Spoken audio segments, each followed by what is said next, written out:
You are listening to Wilhelm, a film-centric podcast for film lovers of all kinds. So sit back, relax, and enjoy the show.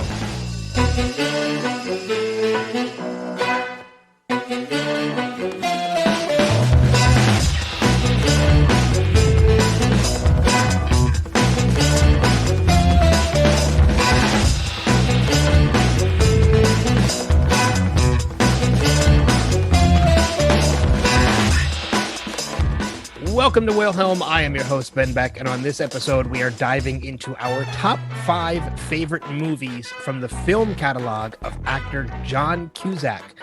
Of all the actor spotlights for us to start with, why are we starting with John Cusack? Scheduling. That's the simplest way to put it. It was the first one that came up that we were able to record, so that's the one we're doing. We got a ton more planned for the future, though. But as usual, I'm not alone when I do this, so allow me to bring in my guest for this episode. He's a fellow podcaster. He's a friend. I treat him like a pain in the ass, but I love him. And his name is Mark Kirkman. Really? I'm in a pain in the ass, and you told me we were doing Nick Cage. What the hell? No, I said I treat you like a pain in the ass. Yeah, but you said we were doing Nick Cage. I didn't say Nick Cage. Come on, you said Nicolas Cage. No, that's your podcast. We do Nicolas Cage. Damn it. Although I probably will bring you into the Nicolas Cage episode when we finally get to it. Yeah, well, you know, the obscure, very different John Cusack as we know it. He's a very interesting actor because he picks up like different characters along the way, but very similar if you realize it too, if you think about it. Yeah, there's a lot of similarities in a lot of the characters that he plays. And that was actually going to be one of my first questions to you is, you know, I put a list out there when I was going into production with this podcast of like different episodes I wanted to do, different franchises, themes, actors, actresses, and everything. And I let everybody kind of dive into the list and pick what they wanted to do. I told everybody who wanted to be a guest, choose 5 and we'll pick from that. Out of all the actors in there, what made you pick John Cusack? Because he's so interesting. Just the characters he portrays in every film that I've seen, very similar, but very different nonetheless. He's full of conviction. He has, within his comedies, love is like a criteria, or lack of love at that point. In some of them, yeah. And then he's avant-garde with certain like characters. We could talk about 1408 and Con Air and all those things, but you know, a majority of his comedic portion was based upon love or looking for love in all the wrong places or the right places and just can't get to them. So I always liked the idea. And he is an actor that pretty much can span every genre. I mean, we've seen him do comedy. We've seen him do action. He's done drama. He's done horror. I guess there are a couple movies that he's done that would classify as science fiction. They're definitely fiction. I don't know what accurate science would fall into them to make them science fiction, but hey, time traveling hot tubs is technically science fiction. It is science fiction with a comedic twist, and you get him opening up his heart throughout the actual movie too. Yeah, but I mean, we've heard stories too, or at least I'm sure you have as well as I have.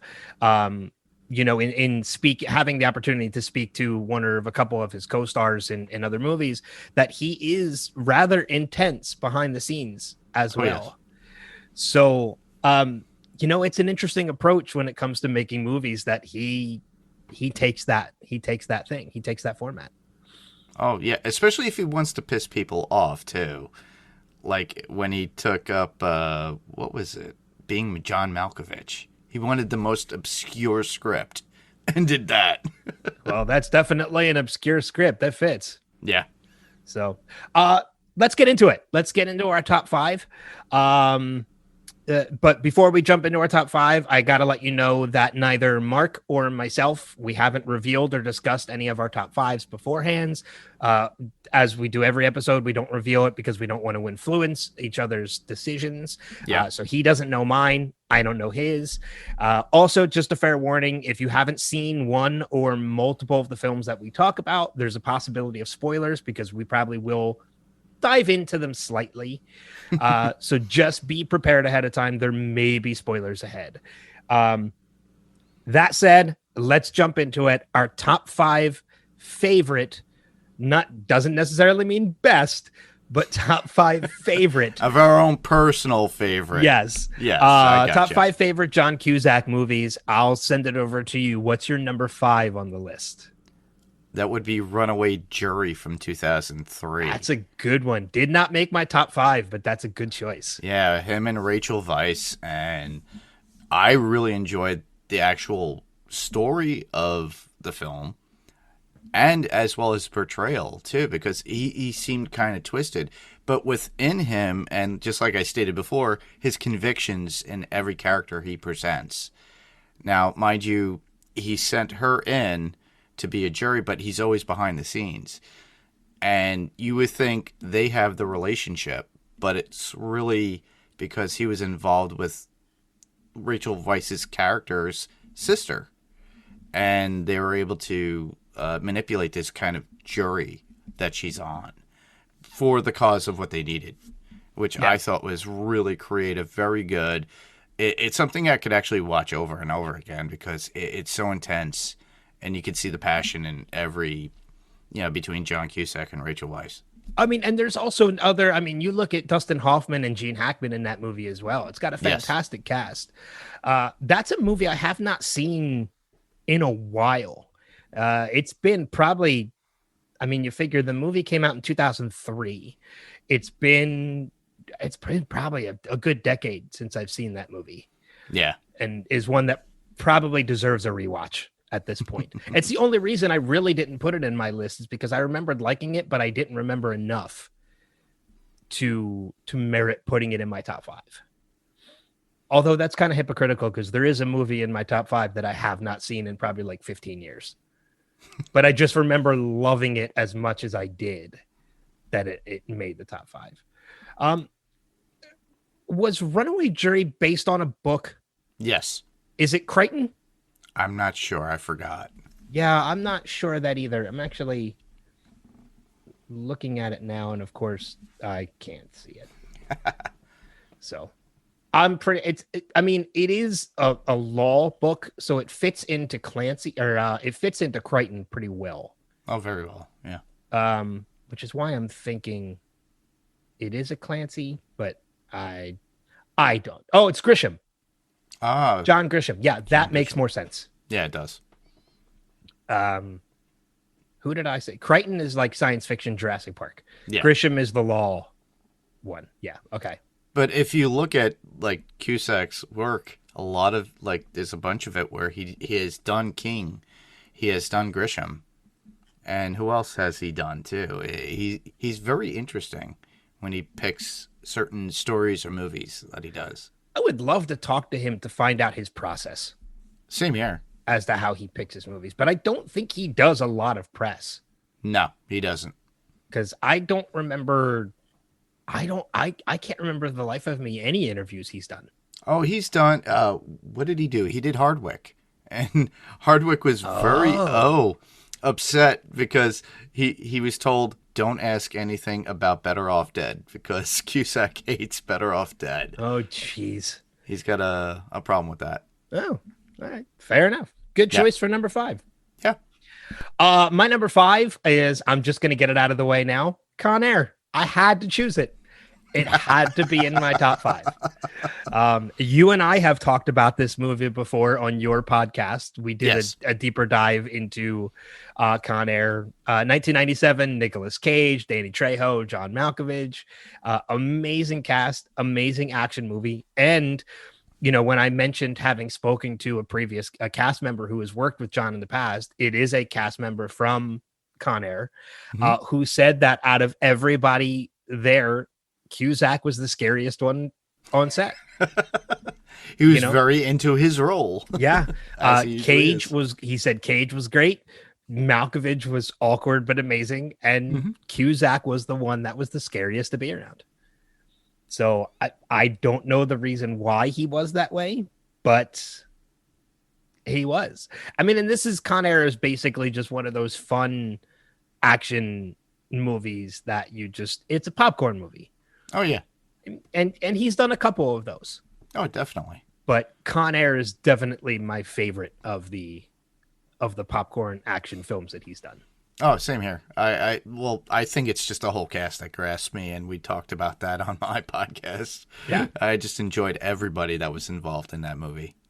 Oh yeah, everybody. Like I said, John Malkovich, Danny Trejo, Ving Rhames, Steve Buscemi, Malkovich.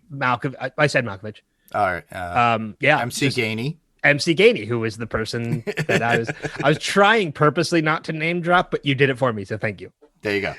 Yeah, who I spoke to on my other podcast, The Spotlight, and he was the one that was sharing stories from the set of Con Air, which was great. That you shared on mine, which was amazing. Which I would love to talk to him again too. I'm sure I'd love to get him to do this podcast. Do it. I know. I might have to see what movies he wants to talk about and see if I can get him to do. Can you imagine getting MC Gainey on to talk about the film library of MC Gainey? That would be amazing and fun. I thought about that, and I'm getting off topic, but the only other person I thought of who would be more fun to invite on to talk about their own movies is Kevin Smith. Well, yeah, Kevin always does that anyway. Yeah, that's why I figured it'd be fun. I would say Keckner, though. Keckner, who I've also had on the podcast. Yes, I know. Yeah. Yeah, Keckner might be a lot of fun to kind of get on and just talk about his own movies. That could be fun. I might have to try that. That would be fun. That would be good. Because he's played so many strange off-ball characters. Absolutely. But right now we're currently talking about Cusack. That's right. So with that being said, let's move on to our number 4. What do you got? That would be Grosse Point Blank from 1997. Also on my top 5, but I will wait until we get to that position. Well, Con Air was also on my top 5 too, but okay, I'll just get to that later.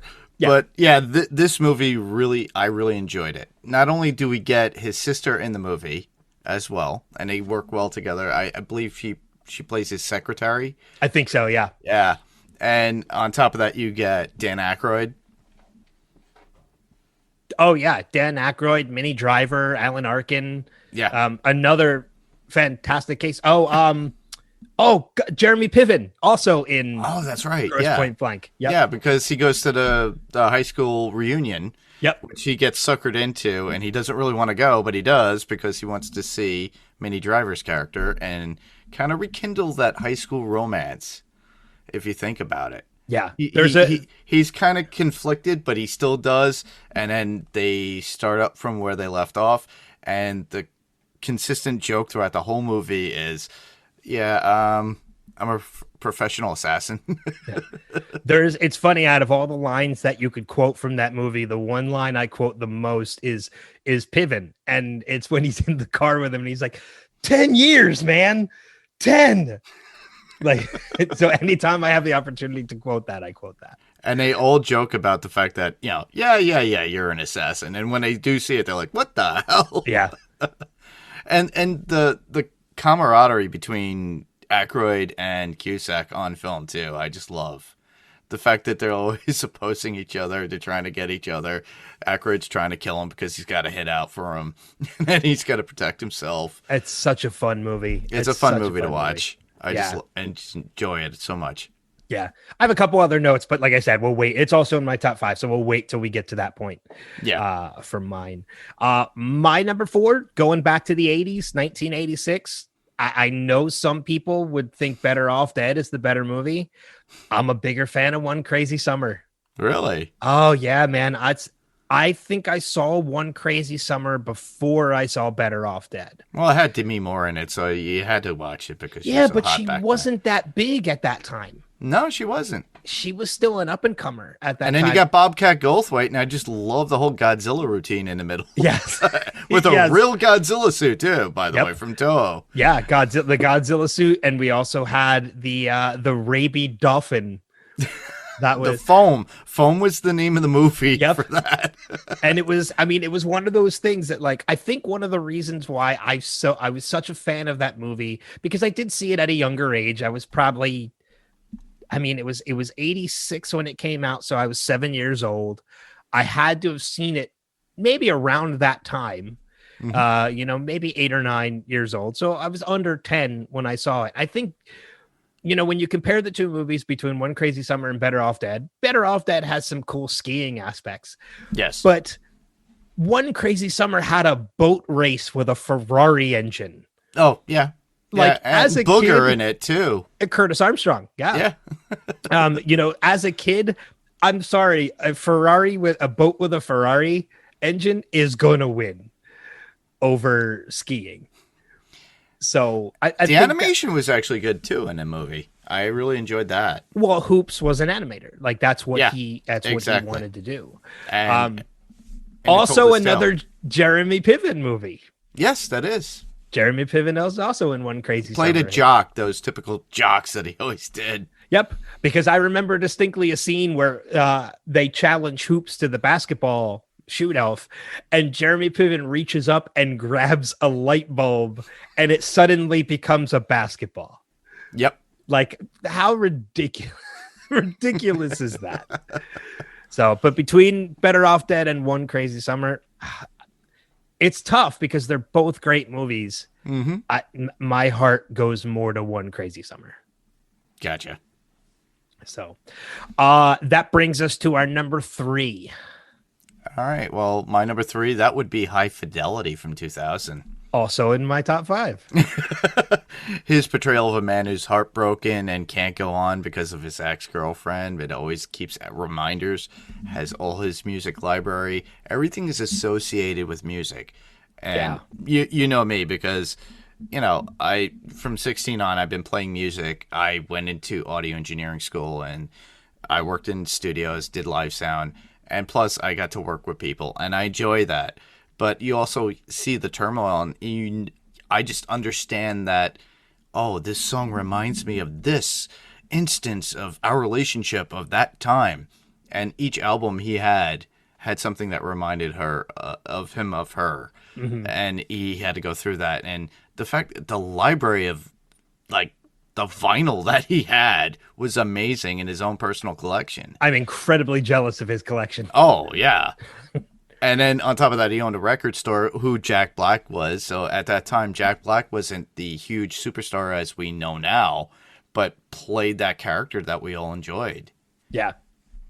Yeah, it's a great choice for movie. I'm gonna reserve a lot of my notes for when we get to that, but I'm so glad, because you're right. I know that about you, and I kind of had a feeling that High Fidelity was going to be in your top 5. I'm not gonna lie, I actually thought it was gonna be higher in your top 5, or lower in your top 5 rather, like closer to 1. I'm actually kind of surprised it's only number 3. Yeah, it's number 3, but it had to be in the middle. I had to go in between the drama, the humor, and the action, and the extreme humor. So. I'm kind of really worried that 2012 is your number 1. Oh, hell no. Okay, good. I didn't even mention that. Okay, good. That movie's not even in my honorable mentions. Daphne might actually mention that, but I wouldn't. Well, I think they've covered that they did on Run for Your Lives. Yeah, so if not, they are planning on to, but it's funny. I think they did already. Yeah. I'm surprised it's not higher or lower on your list, but I'm glad it's on your list. Yeah. Because I share the same love for that movie too. And like I said, I'll go a little bit into why I do when we get to that point. Cool. My number 3 is a movie we mentioned when we talked about earlier on, as far as like kooky and such. Being John Malkovich is number 3. Awesome. This is one of those movies, man, that just, I remember seeing the trailer and it was so strange. It was far out. Yeah, it was really far out. And then when you finally watch the movie, it's so much more far out than the trailer even proves it to be. Yeah. I mean, it's basically a floor of a business that exists inside John Malkovich's head. For little people. Yeah.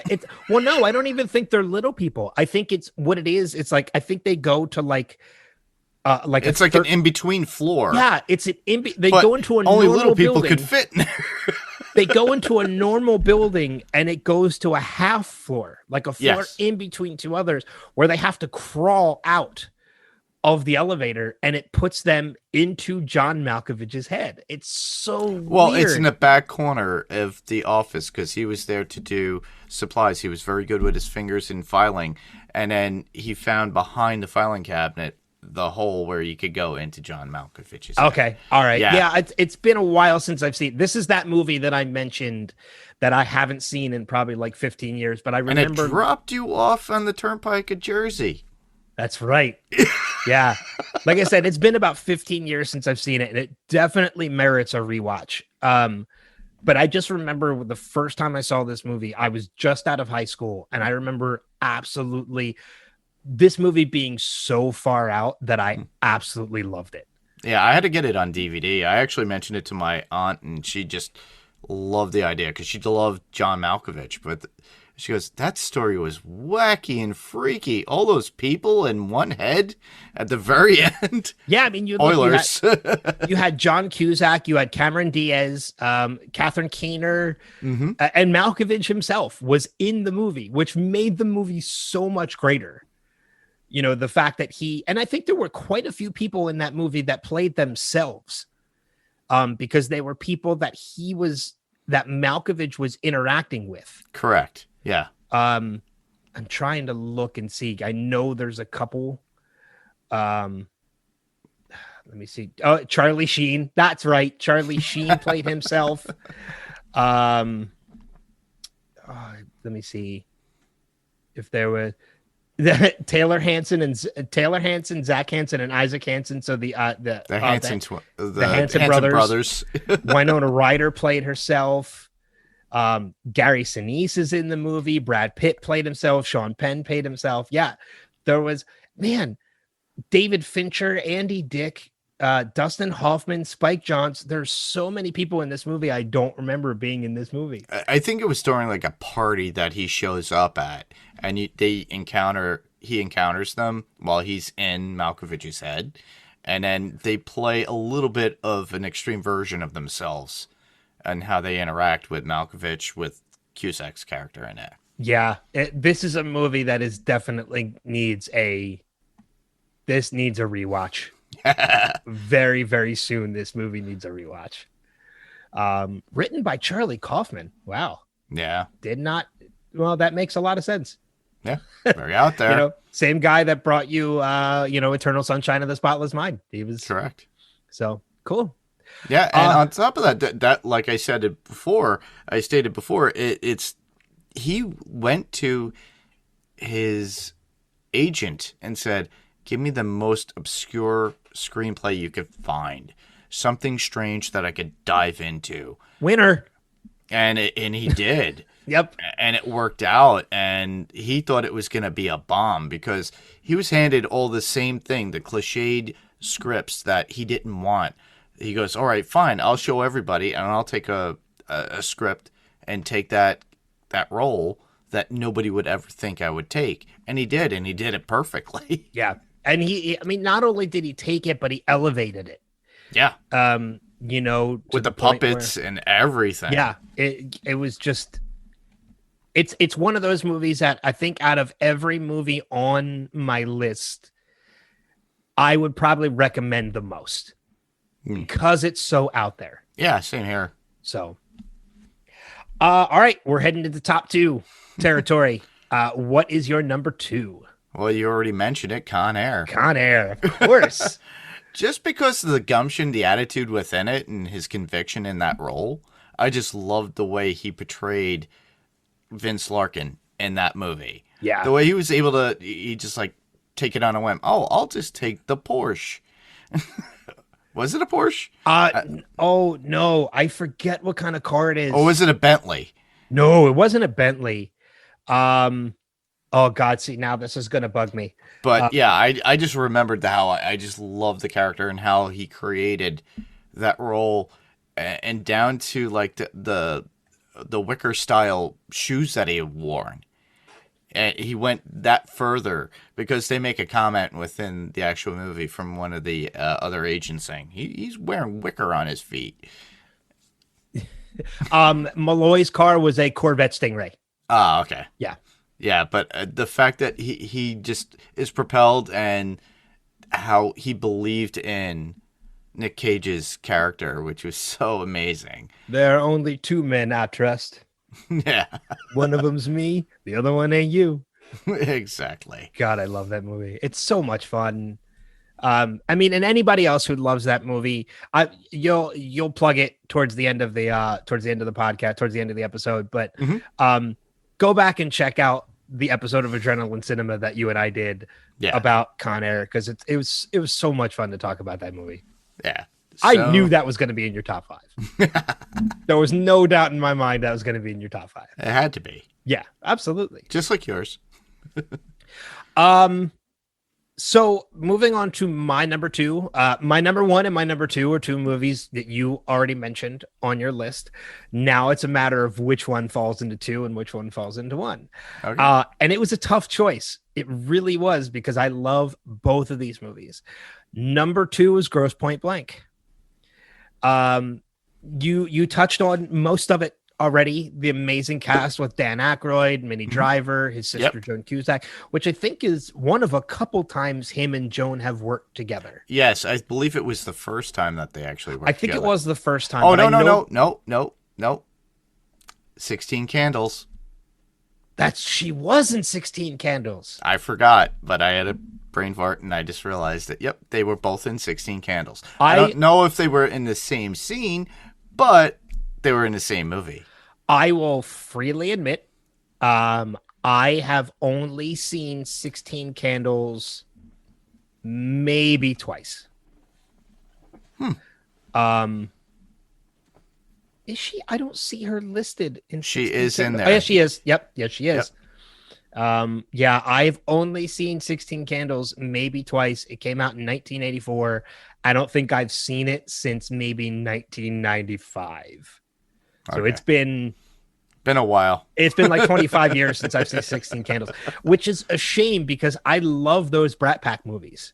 John Hughes movies are great to watch. So I'm really anticipating when we do the John Hughes episode on this show, because I'm going to revisit movies like 16 Candles, like movies I haven't seen in a long time. Like Pretty in Pink and 16 Candles are two I have not seen probably like 20 years.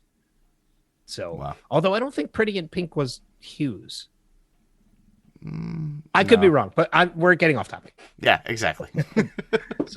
So yeah, that was my number 2. As we mentioned, we kind of touched on it already, but you're right.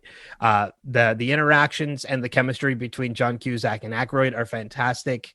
The interactions between John and his sister are fantastic. Oh, it's funny because you don't think of them as siblings, but the way they're bickering, it's funny. Oh yeah, they're you can tell they're siblings. You wouldn't know it, but they're not in the show, but in the movie, but they're not in the same scene ever, too, because he's always on the phone. Oh, always on the phone with her. Yeah, always on the headset with her. Yeah.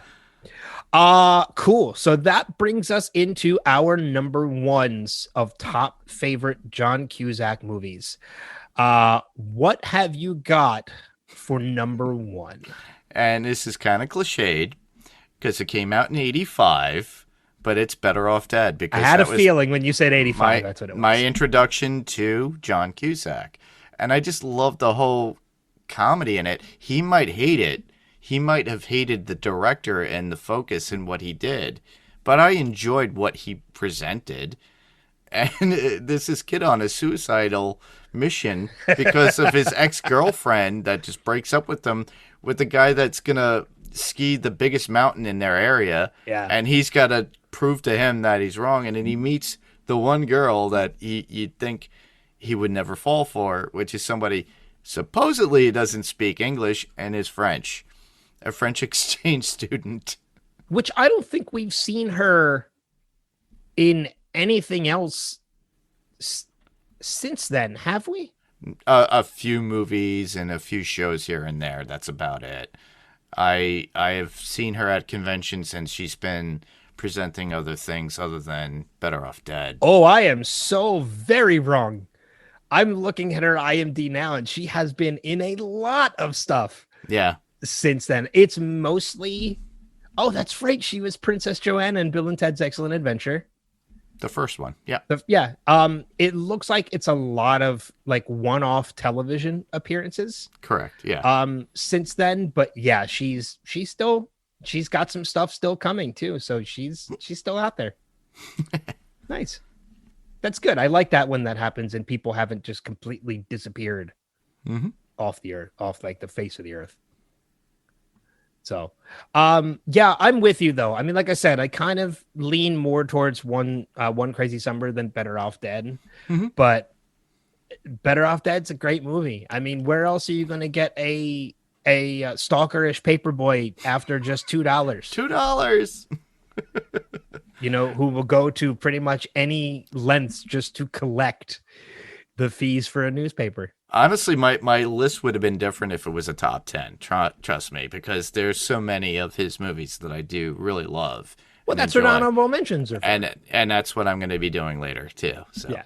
Well, I mean, if we did a top 10, would your list have been different? Oh, like would they have been rearranged? Oh, definitely. But then that doesn't make them. But these are the orders that I would watch these particular movies based upon content and quality and what I liked and I loved about these films. Okay. I mean, because I'm of the ilk that if we did a top 10, these would still be in my top 5. So I might have rearranged a few things, but if it were a top 10, the last 3 would be far different. But it's kind of like I'm in between and I have to make a choice. I get it. Which one's going to be your top 3, you know? I totally get it. Like I said, my number 1 and my number 2 were so close that it was tough for me to choose. Yeah. But the more I sat and I thought about it, and, you know, I had to think about like, hey, like, okay, what movie means more to me? What movie, if I had the like, if I could only choose one of them to watch, which one would I watch? And that leads to my number 1, which is High Fidelity. That movie to me has meant more to me, and has felt more like me the older I get. You know, watching that in high school, my biggest takeaway was Jack Black's humorous dance to Walking on Sunshine. But the older I got, the more, and I started to appreciate music more. I started DJing. I started collecting vinyl. The more I started to realize that I'm even more, oh God, what's his character's name? Gordon, Rob Gordon. The more I started to not only sympathize, but compare myself to that character. Like I said, I'm jealous of his vinyl collection. Same here. I'm jealous of the fact that he worked in a vinyl record store.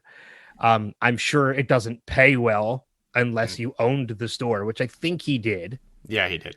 And even then, it might not pay as much. Yeah, because he's got to pay his employees, he's got to pay rent, he's got to pay insurance.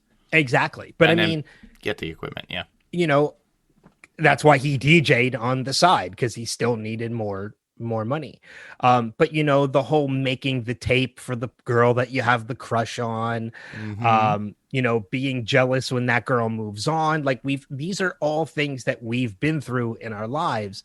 And the love of the music, the vinyl, like like there were so many elements of my life that I were similar to my own, that the older I got, the more I started to appreciate this movie. As well as the character and what he went through and the story behind it.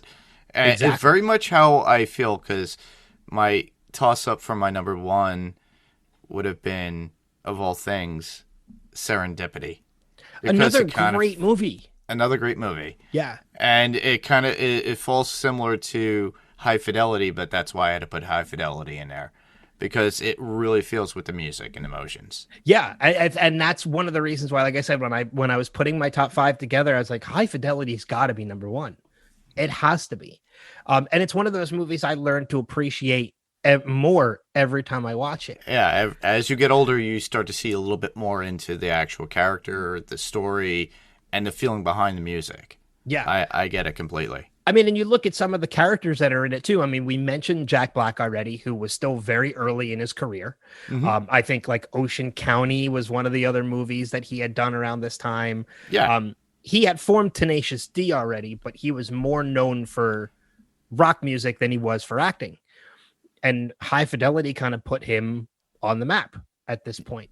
But, you know, in addition to John Cusack and Jack Black, you had Catherine Zeta-Jones, Lisa Bonet, Sarah Gilbert, Tim Robbins, an amazing cast in what feels like a very independent film.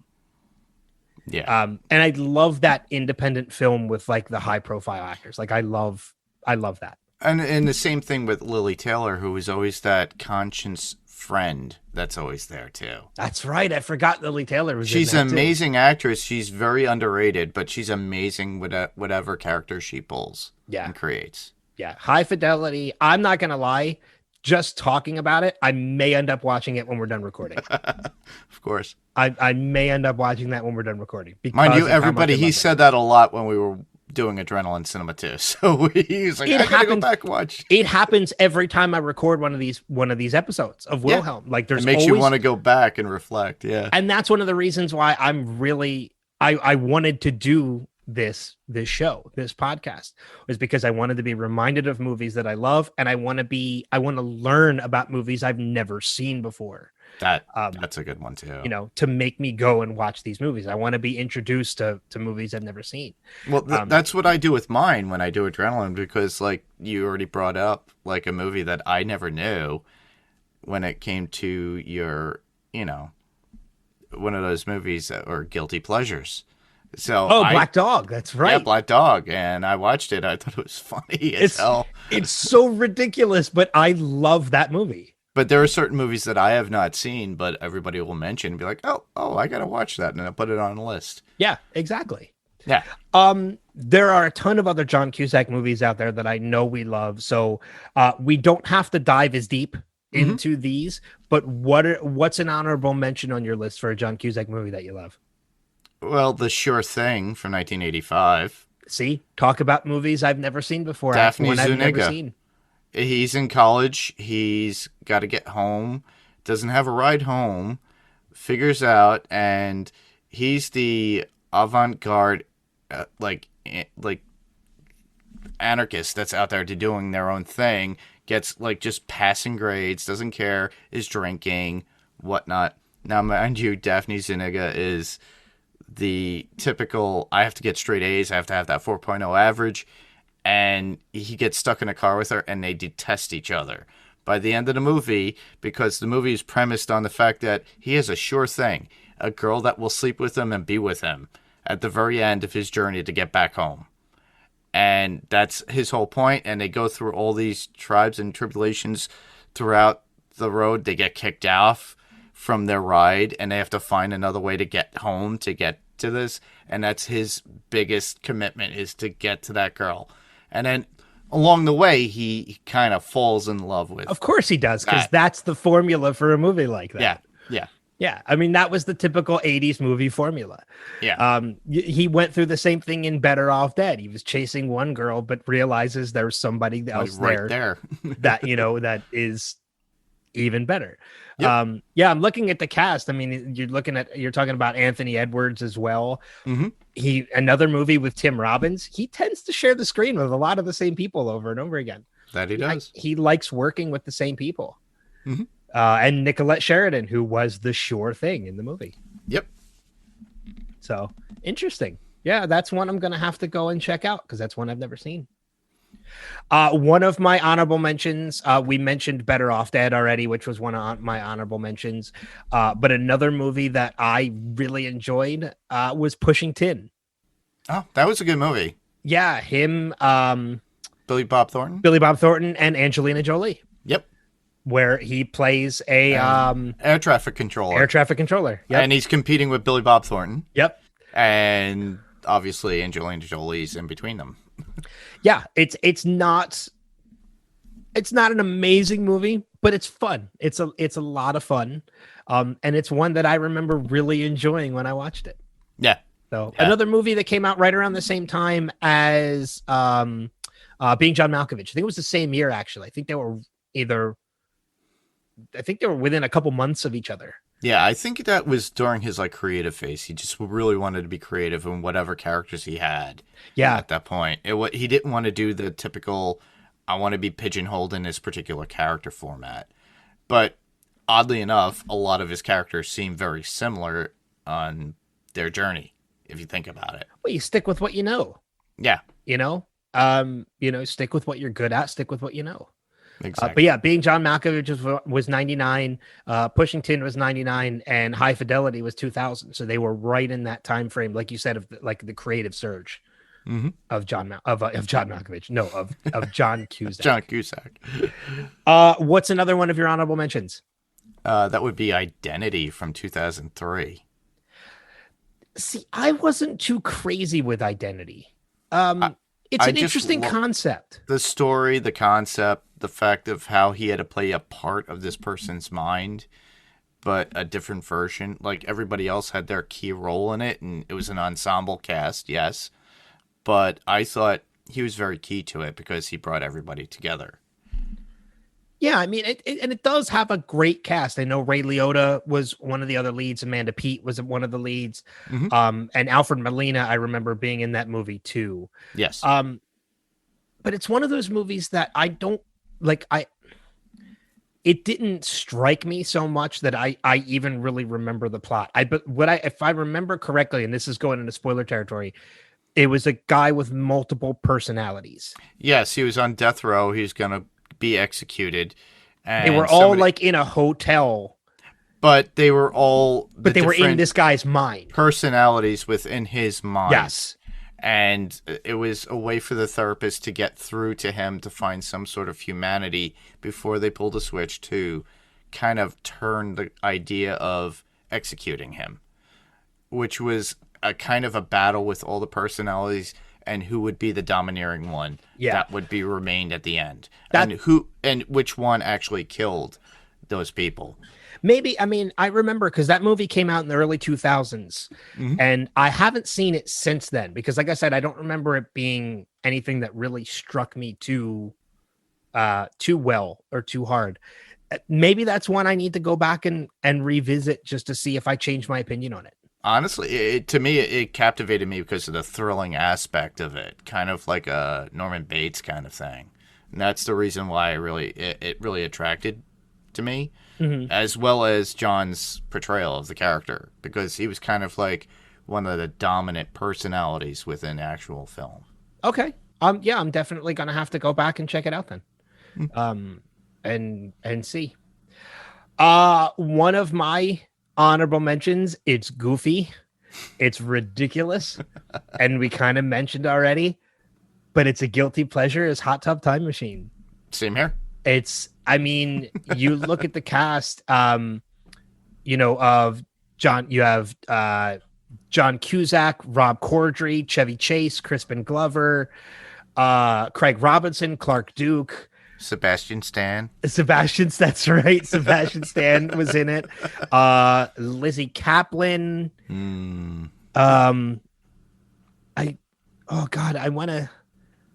I think there's one other name I'm forgetting and I can't remember. Oh, but all I remember is them meeting. Like one of my favorite, it's a running gag of the entire movie is before they go back in time is Crispin Glover's character doesn't have an arm. Yes. He's only got one arm. So when they go back, he's got two. And it's the running gag of, is it going to happen now? Is it going to happen now? Is it going to happen now? Yeah. And it's so ridiculous, but I loved it.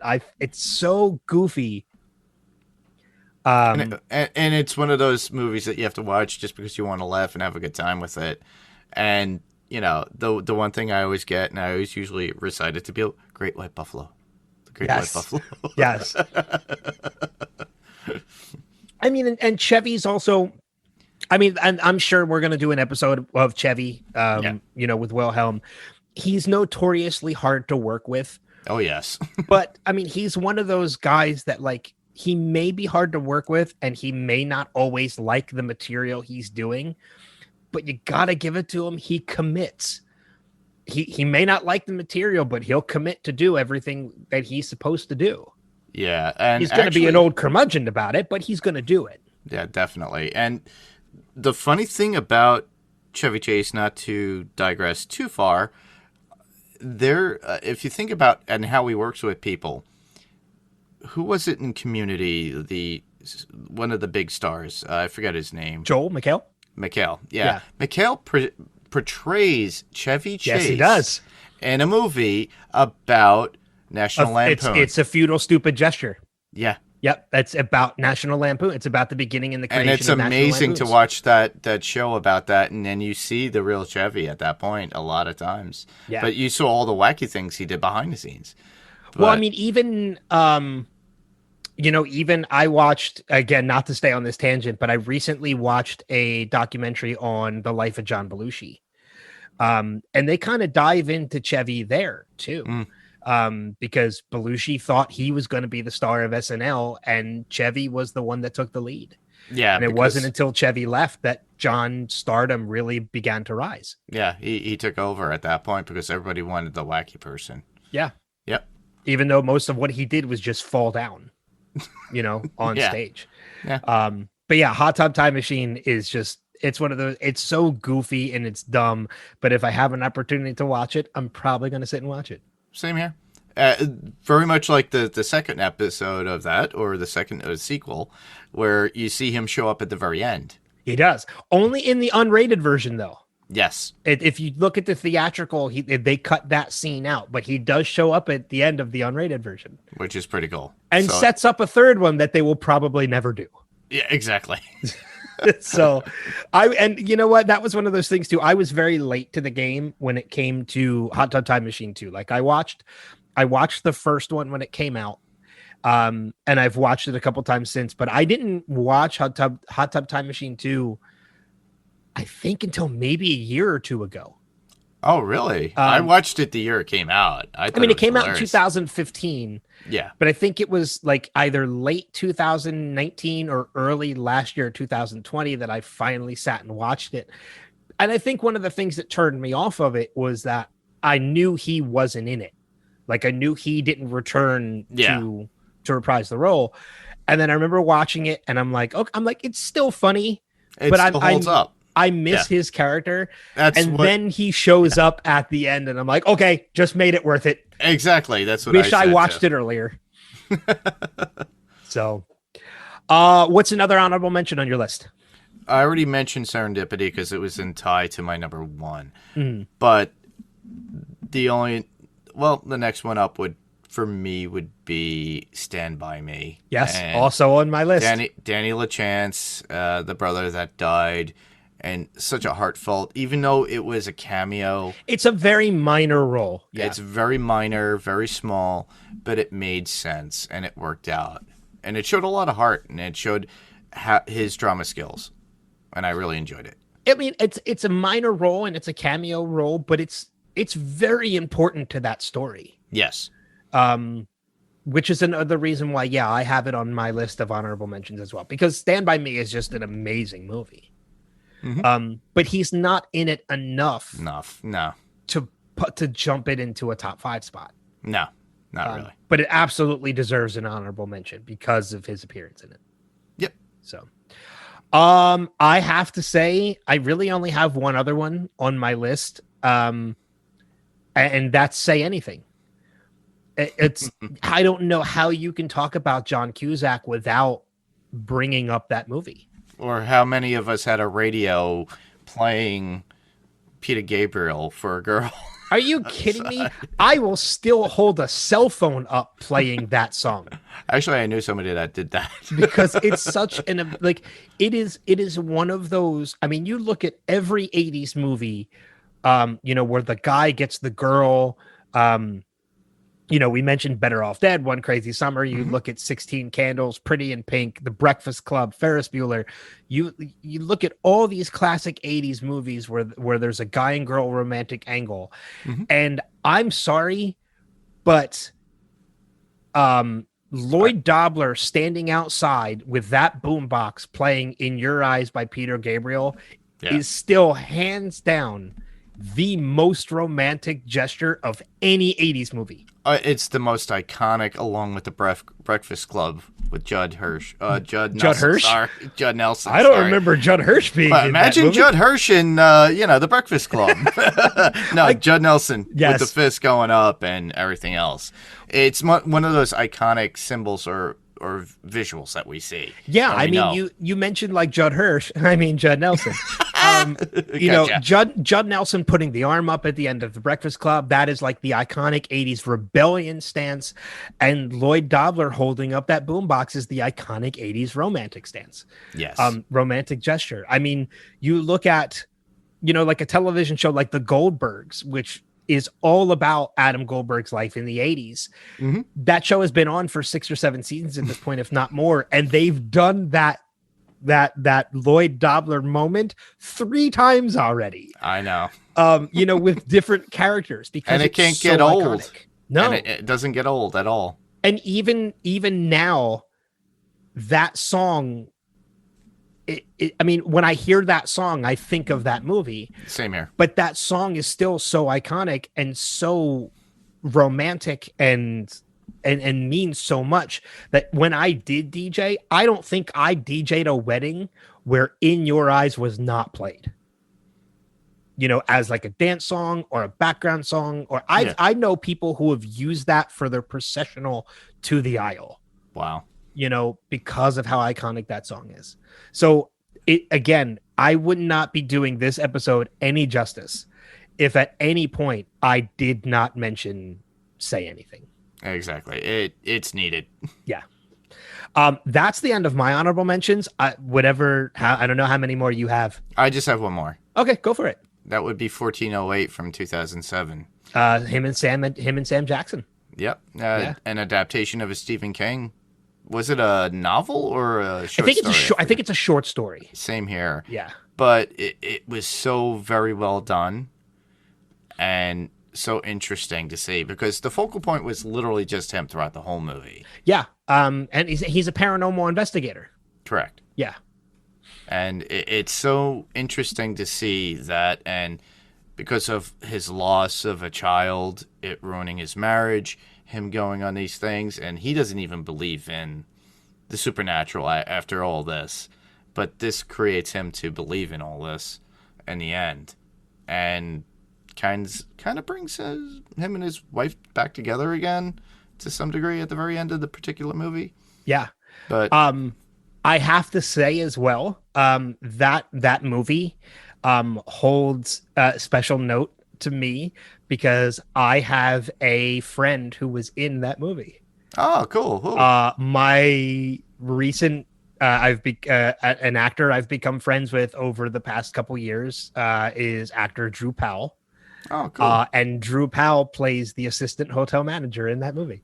Oh, wow. Yeah. I gotta look for him when I watch it again. Yep. It's so weird. Going off topic again real quick, like when you become friends with like an actor, or you become a stronger acquaintance with them, you get to know them a little bit. When you go back and you rewatch projects and they pop up and you didn't even realize they were in it. Yeah, because it was a starting point for them, or just a cameo or small role that they played. Yeah. You're like, wait a minute, there they are. And it's always fun, especially like with Drew, because it's happened to me a couple times with Drew. 1408 was one of those times when I rewatched it and I noticed him in that. He's in, oh God, what was I think is it Jerry Maguire? No, it was an episode of Psych. I was rewatching Psych and he popped up in an episode of Psych and I immediately picked up my phone. I'm like, dude, like what's going on? And then I remember the one day I was watching The Office because I've been rewatching The Office a Oh, lot. I remember seeing him in that. And it's nothing new to me now.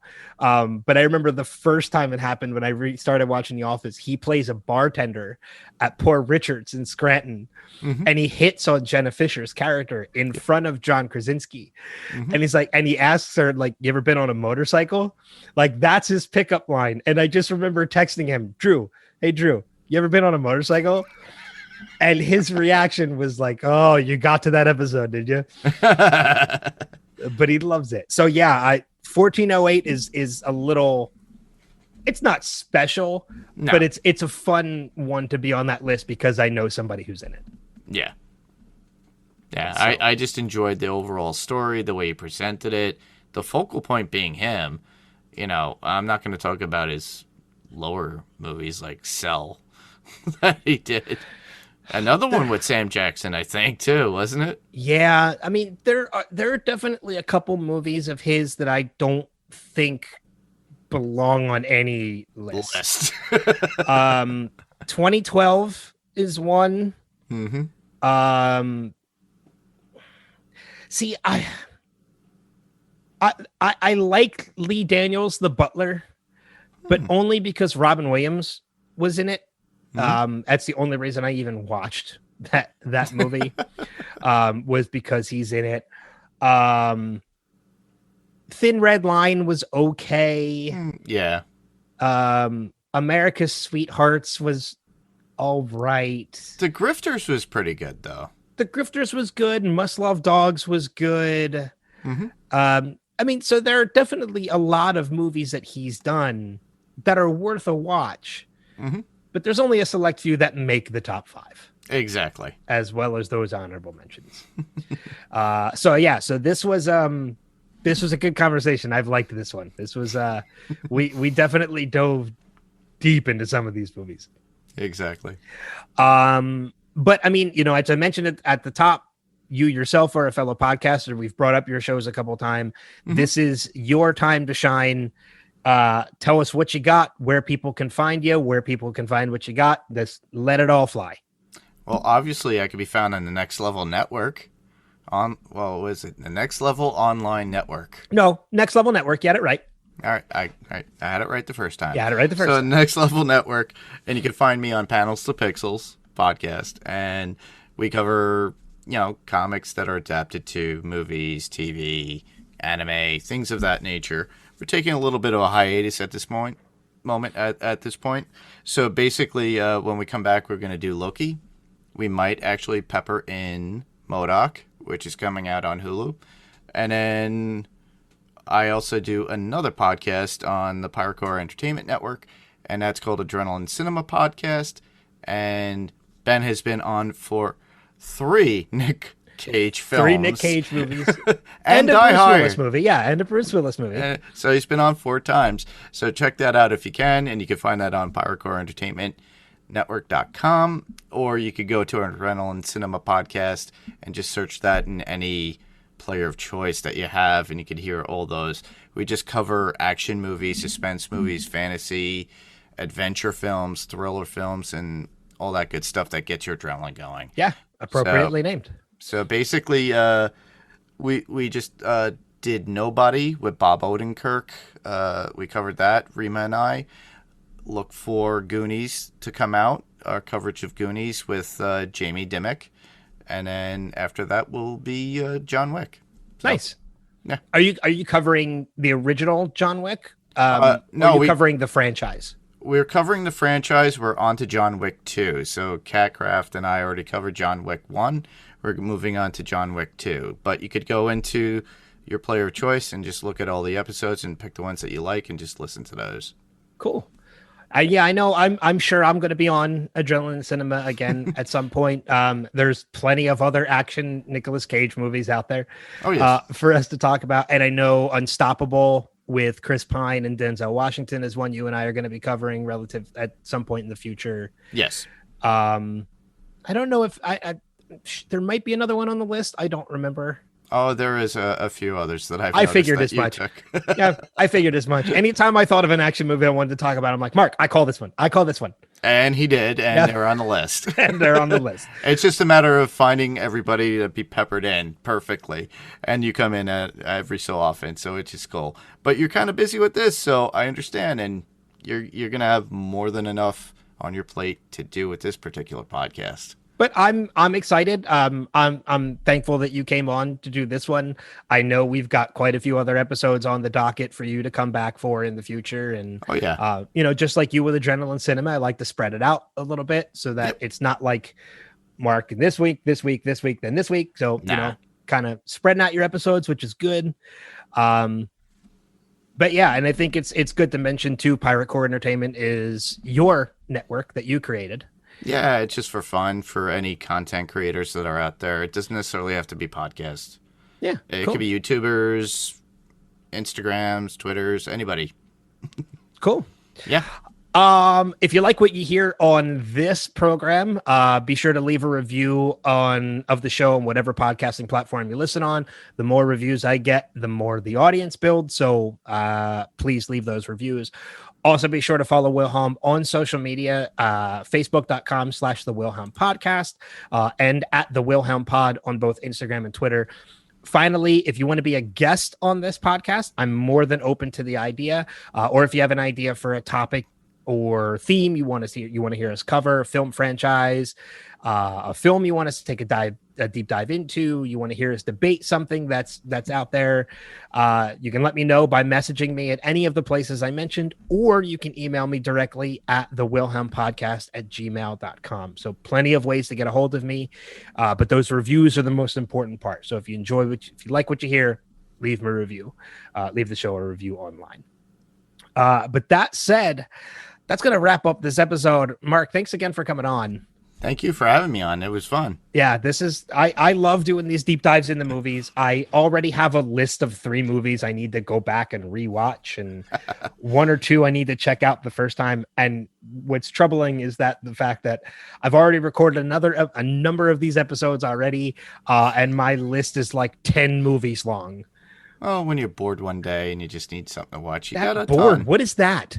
Oh, well, yeah, I know.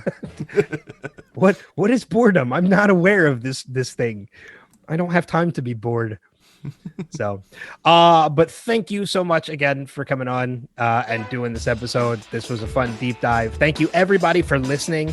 Thank you for any comments that you leave, any posts, any reviews. Thank you for all of it.